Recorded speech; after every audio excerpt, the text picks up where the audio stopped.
Hi, ఈరోజు మనం సాంబార్ ఎలా చేయాలో చెప్పుకుందాం. ఫస్ట్గా నేను చూపిస్తున్నట్టు ఆ 2 గ్లాసెస్లో పప్పు తీసుకుందాం. దీన్ని ముందు కుక్కర్లో పెట్టుకోవాలి. పప్పుని ఉడకనివ్వాలి. దానికి ముందు మనం బాగా వేగనివ్వాలి. 1 టేబుల్ స్పూన్ ఆయిల్ వేసుకుంటే మనకి కుక్కర్ విజిల్స్ వచ్చినప్పుడు పొంగు రాకుండా ఉంటుంది. దీనికోసం మనం 2 గ్లాసెస్ పప్పుని వేసుకున్నాం. అలాగే 6 గ్లాసెస్ ఆఫ్ వాటర్ని కూడా వేసుకోవాలి. కుక్కర్ మూత పెట్టుకోవాలి. కొంతసేపు విజిల్స్ రానివ్వాలి. పప్పు బాగా ఉడికిపోతుంది. ఇప్పుడు మనం చింతపండుని వాటర్లో నానబెట్టుకోవాలి. పిక్కలేనిది తీసుకుంటే మంచిది. 3 గ్లాసెస్ వాటర్ని యాడ్ చేసేసేయండి. చేసి పెట్టుకొని పక్కన పెట్టుకోవాలి. ఇప్పుడు మనం చూస్తున్నాం పప్పు బాగా ఉడికిపోయింది. ఇప్పుడు మనం వేరే బాండిని తీసుకోవాలి. పోపు పెట్టుకోవటానికి 2 స్పూన్స్ ఆయిల్ వేసుకోండి.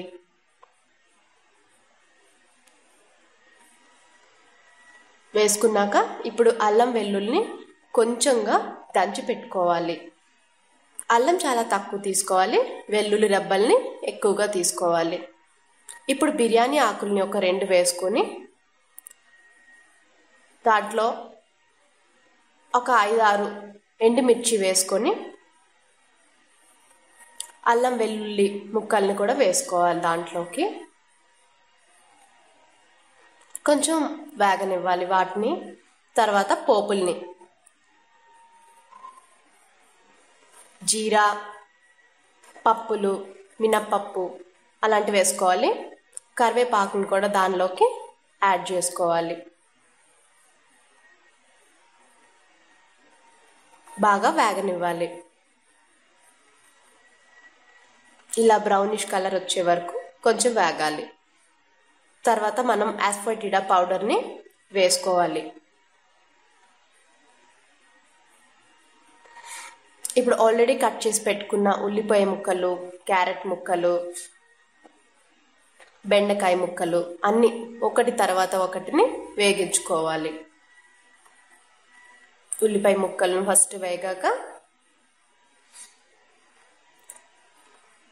క్యారెట్ ముక్కల్ని అలాగే బెండకాయ ముక్కల్ని అన్ని ముక్కల్ని వేసేసుకోవాలి. ఇంకా కావాలన్నా మనం కూరగాయల్ని వేసుకోవచ్చు. ఇప్పుడు చింతపండుని బాగా కలుపుకోవాలి. టమాటా ముక్కల్ని కూడా యాడ్ చేసేసుకోవాలి పోపులోనే. పచ్చిమిర్చి 5 నుంచి 6 వరకు వేసుకోవచ్చు మనం. పసుపు 1 టీ స్పూన్ వేసుకుంటే సరిపోతుంది. అలాగే ఉప్పు మీకు తగినంత. కొంచెం కారం.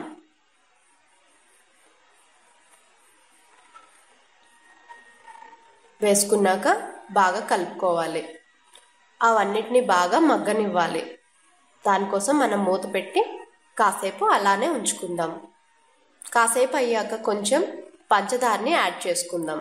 ఈ పంచదార మనకి సాంబార్లోకి కలర్ని ఇస్తుంది. అలాగే మంచి ఫ్లేవర్ని కూడా ఇస్తుంది. ఇప్పుడు ఆల్రెడీ కలిపి పెట్టుకున్న చింతపండు గుజ్జుని సాంబార్లోకి పోపులోని వేసుకుంటాం. వేసుకున్నాక కాసేపు ముక్కలన్నిటిని బాగా దానిలో మరగనివ్వాలి. దీన్ని కూడా మూత పెట్టుకొని కాసేపు ఇలా బాగా మరగనివ్వాలి. మరగనిచ్చాక ఆల్రెడీ ఉడికి పెట్టుకున్న పప్పుని ఇందులో వేసుకోవచ్చు. ఇంకా మనకి చిక్కగా రావాలంటే ఇలా పేస్ట్లా చేసుకోవచ్చు. చేసుకుంటే సాంబార్ చిక్కగా అనిపిస్తుంది.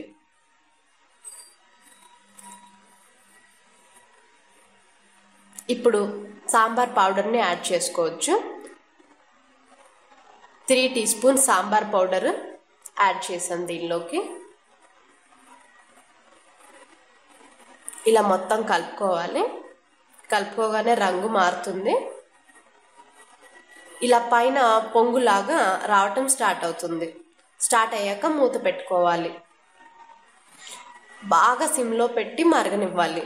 ఎంతవరకు అంటే ఆ పొంగు మొత్తం పోయే వరకు. ఇలా పోయింది అనగానే మనకి సాంబార్ ఆల్మోస్ట్ అయిపోయినట్టే. ఇప్పుడు కొంచెం కొత్తిమీర చల్లుకుంటే మంచి ఫ్లేవర్ని ఇస్తుంది మనకి.